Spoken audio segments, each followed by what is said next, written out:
Hybrid 100 రూపాయలు, నాటు ఏది 50 రూపాయలు.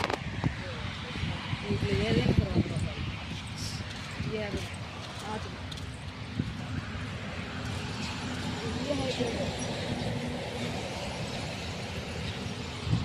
ఇవి కూడా అంతేనాక?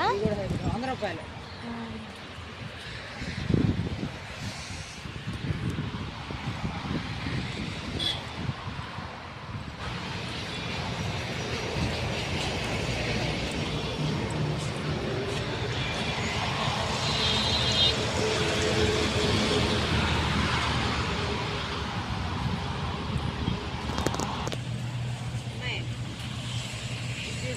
చెట్టు కూడా బాగుంది. చెట్టు కూడా బలం గట్టిగా ఉంది. నిలబట్టుగా పూలు లేవుగా, మొక్కలు ఉన్నాయి. ఎంత అండి? ఎంత పడుతుంది? 50 రూపాయలు. 50 రూపాయలా?